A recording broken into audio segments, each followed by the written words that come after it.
हम्म। Hello friends. तो जैसे कि हमारी सीरीज चल रही थी, आपको मैंने बताया था सर्जरी की हम सीरीज कंटिन्यू करेंगे। तो सर्जरी में जो मैंने सिस्टम लिया है वो लिया है मेल रिप्रोडक्टिव सिस्टम। तो मेल रिप्रोडक्टिव सिस्टम में जो मैंने जो उसमें टॉपिक सेलेक्ट किया वो है प्रोस्टेट ग्लैंड। तो इससे पहले हमने बीपीएच की बात की थी, आज हम बात करेंगे सीएफ प्रोस्टेट। वेरी इंपॉर्टेंट है, 15 मार्क्स का क्वेश्चन एग्जाम में आता है, 10 to 15 मार्क्स का। इसके बारे में आपको थोड़ी सी समझ होनी चाहिए, ठीक है। तो सर, तो सबसे पहले देखते हैं, it is the second most common CA in male, ठीक है, carcinoma in male, and fourth most common cause of death, ठीक है। दो लाइन इंपॉर्टेंट है। इसके बाद तीन लाइन आती है, बहुत ही ज्यादा इंपॉर्टेंट है। The most common chromosome is chromosome number 11. Most common gene is TMP, PRSS2, ERG. Most common epigenetic mutation is DNA hypermethylation. Meaning of this, जो डीएनए में फॉल्ट आता है वो ड्यू टू हाइपरमिथाइलेशन की वजह से आता है, ठीक है। साइट की बात करें तो आपको मैं ऑलरेडी साइट बता चुका हूं। आपको मैंने बताया था कि जब आपको मैं बीपीएच पढ़ा रहा था तो भी आपको मैंने बताया था पीजेड, जो पीजेड आपका जोन होता है, इसमें सबसे ज्यादा चांसेस होते हैं आपके सीओ प्रोस्टेट के। क्यों? क्योंकि सबसे ज्यादा ग्लैंडुलर होता है। तो आपको मैंने ये भी बताया था कि जो सबसे ज्यादा ग्लैंडुलर होगा उसमें सबसे ज्यादा सीए होने के ज्यादा चांसेस रहेंगे, ठीक है। कार्सिनोमा होने के सबसे ज्यादा चांसेस रहेंगे। सेकंड मोस्ट इज टीजर, मतलब इसके बगल वाले, ये आपका सेकंड वन है, ये आपका मोस्ट कॉमन है, ठीक है। आगे बढ़ते हैं। अब देखते हैं सबसे इंपॉर्टेंट रिस्क फैक्टर कौन से। इसमें काफी सारे रिस्क फैक्टर बता रखे हैं, मैं इंपॉर्टेंट बताऊंगा। सबसे पहले आता है आपका रॉन्ग डाइट, उसके बाद आता है decrease level of vitamin D, बहुत इंपॉर्टेंट है, age, and to high Ca2+ intake. यदि कोई ऐसा आदमी है जो कैल्शियम बहुत ज्यादा खाता है तो उसको भी सीओ प्रोस्टेट होने के बहुत ज्यादा इंपॉर्टेंट चांस हो जाते हैं। या उसका वेट बहुत ज्यादा है, अनहेल्थी कॉलोन है, ठीक है, और डिक्रीज सिलेनियम है, डिक्रीज जिंक है, और अबनॉर्मल ईस्ट्रोजन है, अबनॉर्मल ओमेगा 3 फैटी एसिड है, ठीक है। सम जेनेटिक फैक्टर है, उनकी हाइट काफी ज्यादा है, ठीक है, बहुत इंपॉर्टेंट है। कोई जॉब ऐसी स्पेसिफिक जॉब्स हैं, और फिर आ जाता है ओबेसिटी, फैमिली हिस्ट्री। तो ये सब आपके रिस्क फैक्टर हो सकते हैं। आपको देखना है कोई आपका ऐसा पेशेंट आता है जिसके साथ कुछ दिक्कतें हैं, तो उसको सीएफ प्रोस्टेट होने के ज्यादा चांसेस रहेंगे, ठीक है। आगे बढ़ते हैं, सिम्टम्स देखते हैं। सिम्टम में कैसे याद रखेंगे? एडीएचपी से। एडीएचडी का मतलब होता है एसिम्टोमेटिक, डी का डिफिकल्टी, एच से हिमेटोरियर, पे से पेनफुल। एडीएचडी होता है अजय डोगरा, हिमाचल प्रदेश, क्योंकि मैं हिमाचल प्रदेश से हूं तो आप अजय डोगरा हिमाचल प्रदेश से याद कर सकते हो। यूजली एसिम्टोमेटिक भी हो सकते हैं, या जो बीपीएच के सिम्टम बताते हैं मैंने आपको दो यहाँ पर मिलेंगे, difficulty in passing urine and painful micturition, पेशाब करते वक्त उनको दर्द होगा, प्लस हिमेटूरिया होने के चांसेस रहते हैं। यदि जो प्रोस्टेटिक यूरेथ्रा है वो इन्वॉल्व हो जाएगा तो वहां पर ब्लड आने के चांसेस ज्यादा होते हैं। And last one is acute retention, जो यूरिन है वो रुक जाता है, ठीक है। And metastatic feature is bone pen. जब आपको मैंने बीपीएच पढ़ाया था तो मैंने बीपीएच में आपको बताया था रेड फ्लैग्स। रेड फ्लैग्स में बोन पेन भी मैंने आपको बताया था कि मतलब कोई पेशेंट आपका आता है बीपीएच से सिम्टम लेकर पर उसको बोन पेन भी मिलता है, तो आपको कहीं ना कहीं समझना होगा क्या इस पेशेंट को सीएफ प्रोस्टेट तो नहीं है, ठीक है। तो आपको उस तरफ भी सोचना होगा, ठीक है। ये इंपॉर्टेंट, आई होप आपको इतना समझ आ गया होगा। अब जल्दी जल्दी आगे बढ़ते हैं, क्योंकि छोटा सा बनाएंगे, पिछले वाली वीडियो बहुत ही ज्यादा बड़ी हो गई थी। अब थोड़ी सी हिस्टोलॉजी देख लेते हैं, और ज्यादा डिटेल में नहीं जाएंगे। It is a adenocarcinoma type of carcinoma, मतलब ऐसे ऐसे कार्सिनोमा जो ग्लैंड से स्टार्ट होते हैं उनको हम कहते हैं एडिनोकार्सिनोमा ग्लैंड्स। प्रोस्टेट टाइप का ग्लैंड है, ठीक है। This is very very important, ध्यान रखना, adenocarcinoma is a type of cancer that start from the glands, ठीक है। अब देख लेते हैं स्टेजिंग। स्टेजिंग बहुत ज्यादा इंपॉर्टेंट होती है। इसको हमने 4 स्टेज में डिवाइड किया हुआ। सबसे पहला क्या है? ट्यूमर कन्फाइंड टू प्रोस्टेट और लोकल लोब्यूल। आप देख सकते हो स्टेज 1 में एक उसी पर्टिकुलर साइट में आप देख सकते हो एक ही है यहाँ पर भी, ठीक है, टू लोकल नोड्यूल। स्टेज 2 आप देखोगे इन्वॉल्विंग कैप्सुलर डिफ्यूज टाइप का होता है। आप देख सकते हो यहाँ पे मल्टीपल रीजन में स्प्रेड हो गया, लेकिन अभी भी वो प्रोस्टेट के अंदर या डिफ्यूज टाइप का है। अब स्टेज 3 की बात करें, tumour involving the seminal vesicle. अब जो है ट्यूमर जो है वो सेमिनल वेसिकल की तरफ आ चुका है। एंड स्टेज 4 जो है वो अदर रीजन्स में भी पहुंच गया, जैसे आपको मैंने बताया था बेटसन प्लेक्सिस की हेल्प से वो वर्टिब्रा में पहुंच जाता है, ठीक है। This is very very important. Is stage 4, यदि कोई पेशेंट बोन पेन लेकर आता है तो डेट मींस वर्टिब्रा में पहुंच गया, एडजेसेंट टिश्यूज में पहुंच गया, ठीक है। This is very very important. अब सबसे इंपॉर्टेंट जो यहाँ पर आता है एक साइंटिस्ट थे हमारे, उनका नाम था ग्लेसन, तो उन्होंने एक टाइप की ग्रेडिंग बताई थी, इसे ग्लेसन ग्रेडिंग जिसे हम कहते हैं। अभी भी सबसे ज्यादा जो यूज होता है ग्लेसन ग्रेडिंग ही यूज होती है। इन्होंने कहा था 5 फैक्टर्स जो उन्होंने माइक्रोस्कोप में उस इस कार्सिनोमा के जो फीचर्स देखे थे सेल्स में, मतलब इन्होंने क्या किया, उस मतलब उसका प्रोस्टेग्लैंड का रीजन लिया जहां पे कार्सिनोमा थे, उनकी स्लाइड्स बनाई। तो स्लाइड्स के अकॉर्डिंग जो उन्होंने माइक्रोस्कोप में देखा उसके अकॉर्डिंग इन्होंने स्टेज दे दी थी, ठीक है, ये ग्रेडिंग कर दी, grade 1, grade 2, grade 3, grade 4, grade 5, और इसी बेसिस पे हमने स्कोरिंग स्टार्ट कर दी, ठीक है। This is important. तो यहाँ पर क्या होता है, इनकी जो जो ग्रेडिंग है 1 to 5 होती है, based on how mutated the cells looked under the microscope. में देखना होता है कि मतलब जो सेल्स हैं हाउ वो कितने म्यूटेटेड है।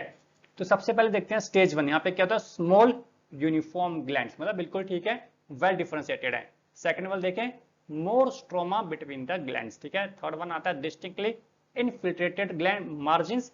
Fourth one is irregular masses दिखते हैं of neoplastic gland, and fifth one is only occasional gland formation. Gland दिखता नहीं है, सिर्फ हमें न्यूप्लास्टिक ग्लैंड ही दिखते हैं, मतलब जो ओरिजिनल ग्लैंड है वो कहीं ना कहीं बिल्कुल ही खत्म हो चुका होता है और हमें न्यूप्लास्टिक ग्लैंड दिखता है, मतलब मेटास्टैटिक के नेचर वाला ग्लैंड हमें वहां पर दिखाई देता है, ठीक है। तो 5 इनके पैटर्न थे, पैटर्न भी बोल सकते, ग्रेडिंग भी बोल सकते, ठीक है।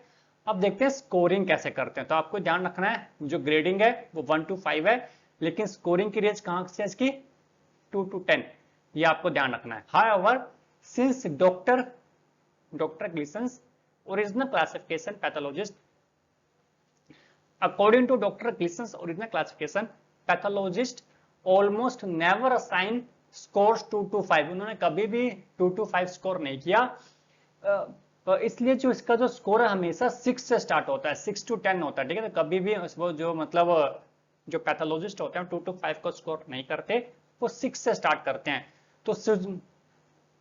तो आपका 6 नंबर क्या है, 6 being the lowest grade cancer. This is very very important. तो एग्जाम में पूछा जा सकता है कि 2 to 10 स्कोर से सबसे ज्यादा लोएस्ट कौन सा है, तो ध्यान रखना 2 to 5 को नहीं वो स्कोर करते हैं, 6 से स्टार्ट करते हैं, तो 6 will be the lowest. This is very very important from exam purpose, ठीक है। एमसीक्यू में पूछा जा सकता है ग्लीसन स्कोर में सबसे ज्यादा लोएस्ट वैल्यू कौन सी है, तो लोएस्ट वैल्यू आपकी कौन सी है, 6 नंबर वाली आपकी सबसे लोएस्ट है, ठीक है।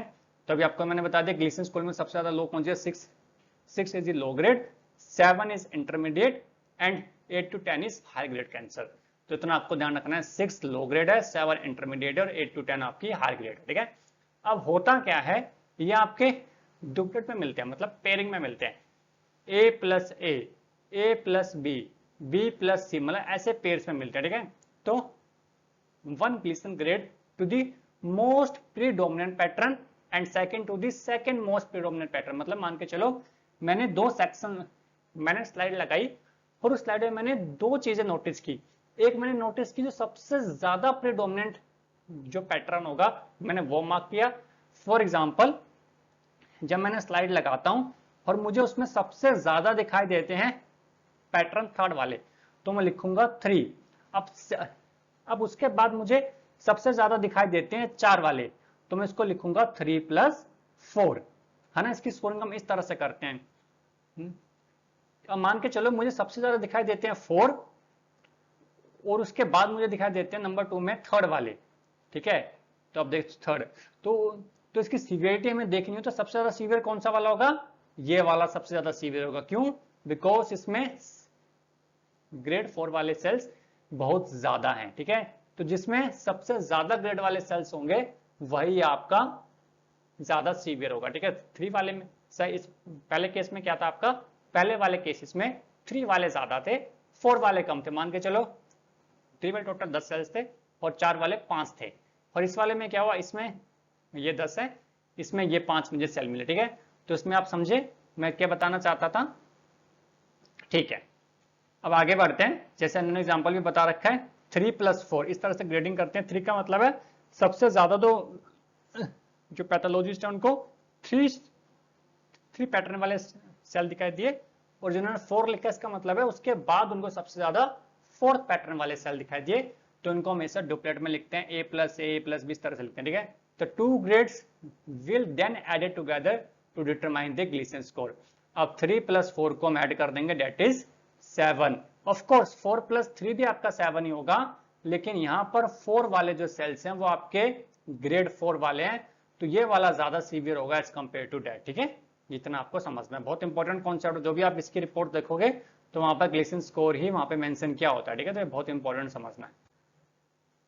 अब देखते हैं, this is important graph, the higher the glycerine score the lower the cure rate after surgery, ठीक है, तो जितना ज्यादा उसका ग्लिसरीन स्कोर होगा उतनी ही उसकी जो लाइफ एक्सपेक्टेंसी है वो रिड्यूस हो जाएगी आफ्टर सर्जरी, ठीक है, this is very very important. मान के चलो उसका स्कोर 6 है ना, तो उसकी जो जो चांसेस है रिकवरी के वो 95-90 रहते हैं, लेकिन जैसे जैसे स्कोर इंक्रीज होता जाएगा उसकी लाइफ एक्सपेक्टेंसी भी डिक्रीज होती जाती है, ठीक है, यहाँ पे आप देख सकते हो 5 ईयर सर्वाइवल, 10 ईयर सर्वाइवल, ठीक है, this is very very important, 6, 7, 8, ठीक है, तो यहाँ पे इसलिए लिखा है, यहाँ पे 3+4 भी 7 होता है और आपका 4+3 भी 7 होता है, ठीक है, this is very very important, ध्यान रखना है कि जितना ज्यादा स्कोर होगा उतनी एक्सपेक्टेंसी उसकी कम हो जाएगी।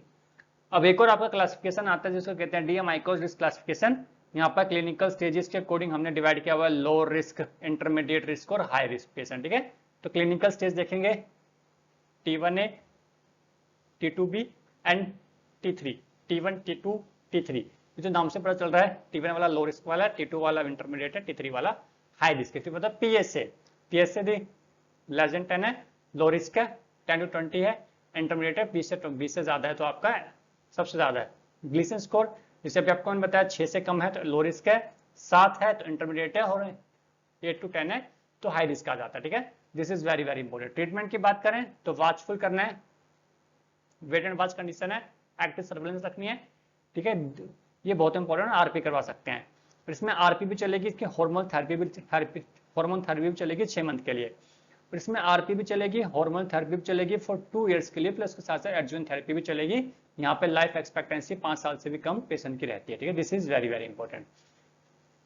अब देखते हैं स्प्रेड कैसे होता है, तो बेसिकली इसको हम 3 पार्ट्स में डिवाइड कर सकते हैं, local spread, blood spread and lymphatic spread. Local spread की बात करें तो आसपास प्रोस्टेट ग्लैंड के जो ग्लैंड्स होते हैं, सेमिनल वेसिकल्स वगैरह, ब्लैडर ऑफ नेक, ट्राइगोन, ठीक है, यहाँ पर जा सकता है। डाउनवर्ड की बात करें तो डिस्टल स्पिंचर में भी ये जा सकता है।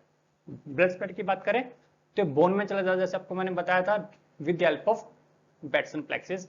लिम्फेटिक की बात करें तो लिम्फेटिक में ऑब्टरेटर लिम्फ नोड्स आपको याद रखना, this is very very important, obturator lymph nodes से सिर्फ आपको इतना याद रखना बहुत है। फिर आता है इन्वेस्टिगेशन, आपका क्या करवाना, स्क्रीनिंग, मतलब जिनकी उम्र 55 से ज्यादा हो गई है तो वहां पर हमें जरूर इसकी स्क्रीनिंग करवानी चाहिए, CBC करवानी चाहिए, PSA करवाना है हमें, और प्रोस्टेटिक एसिड फॉस्फेटेस कराना जो बड़ा हुआ मिलता है, TRUS करवाना है हमें, ट्रांसरेक्टल अल्ट्रासाउंड करवाना है, ट्रांसरेक्टल प्रोस्टेटिक बायोप्सी करवानी है, और स्टेजिंग के लिए सबसे ज्यादा यूजफुल जो स्कैन होता है वो MRI-CT है, और MRI-CT में भी सबसे ज्यादा बेस्ट कौन सा आपका MRI वाला है, ठीक है, सबसे ज्यादा इंपॉर्टेंट है। मेडिकल मैनेजमेंट की बात करें तो यहाँ पर हम जो यहाँ पर हम जो ड्रग्स यूज करते हैं उस ड्रग का नाम है फॉस्फोराइलेटेड, फिर आता है आपका डाइथाइल, बार बार दिक्कत हो जाती है यहाँ पे, इस ड्रग का नाम यहाँ पे लिख देता हूँ मैं, फॉस्फोराइलेटेड, फिर आती है आपकी डाइथाइल स्टिलबेस्ट्रॉल, हम यूज करते हैं इसको हॉर्नवेन भी कहते हैं, इसलिए हम IV देते हैं, लेटरली हम ओरल देते हैं, और it is very very effective in case of CF prostate, ठीक है। कॉम्प्लिकेशंस की बात करें, हार्ट की दिक्कत हो जाती है, DVT हो जाता है, डीप थ्रोम्बोसिस, गायनिकोमेस्टिया होने के ज्यादा चांसेस रहते हैं। उसके बाद हमें एंड्रोजन डेप्रिवेशन थेरेपी भी देनी होती है, LHRH वगैरह, फिर एंड्रोजन रिसेप्टर्स ब्लॉकिंग एजेंट भी हमें यहाँ पर देने होते हैं, ठीक है, तो इसके बारे में हमने ज्यादा डिटेल में फार्माकोलॉजी में हमने स्टडी किया हुआ है ऑलरेडी, ठीक है। तो आज का शायद इतना ही है, नहीं इतना नहीं है, थोड़ा सा और है। सर्जिकल मैनेजमेंट हमें देखना है, और यदि हम देखें लो रिस्क वाला पेशेंट है, PSA यदि उसका 10 से कम है, ग्लिसरीन स्कोर 6 से कम है, तो हम RP करवाएंगे, ठीक है, RP करवा सकते हैं। फिर हम क्या क्या करवा सकते हैं, रेडिकल रेडियोथेरेपी करवा सकते हैं, पेल्विक लिम्फ नोड डिसेक्शन करवा सकते हैं, बायलेटरल सब कैप्सुलर करवा सकते हैं, या जो अभी जो हम सबसे ज्यादा यूज करते हैं हम यूज करते हैं TURP प्लस बायलेटरल ऑर्गेटेक्टोमी और external radiotherapy for bone secondary plus हम साथ में रखेंगे ड्रग्स, ठीक है, जो भी ड्रग्स आपको पीछे पढ़ाई वो हम यहाँ पे ऐड कर सकते हैं। बाकी सर्जिकल मैनेजमेंट आप हाई क्लासेस में पढ़ोगे सर किस तरह सर्जिकल मूव कर देता है, अभी तो जस्ट मैंने ब्रीफ आपको बताया कि इतना भी आप सर्जिकल मैनेजमेंट में अपने एग्जाम में लिख दोगे 3 to 4 मार्क्स में, तो बहुत ज़्यादा ये वर्ड्स बहुत इंपॉर्टेंट होते हैं, आखिरी टाइम पे तो कुछ भी याद नहीं रहता पेपर के, ठीक है। तो नेक्स्ट टॉपिक जो हमारा रहेगा प्रोस्टेट से रहेगा वो है प्रोस्टेटाइटिस। प्रोस्टेटाइटिस की बात करेंगे, इन्फ्लेमेशन जब हो जाता है प्रोस्टेट में उसको हम कहते हैं प्रोस्टेटाइटिस। फिर हमारा ये टॉपिक खत्म हो जाएगा प्रोस्टेट। उसके बाद हम चलेंगे उसके बाद हम कोई और टॉपिक लेंगे सर्जरी का, फिर उसके भी हम पॉइंट्स हम कंप्लीट करवाएंगे, ठीक है। तो आज का क्लास यहीं खत्म होती है। कोई भी आपका डाउट हो मुझे व्हाट्सअप कर सकते हो, ठीक है। चलो 9971 आइए, ठीक है, 99711632 0, ठीक है। चलो बाय बाय, गुड नाइट।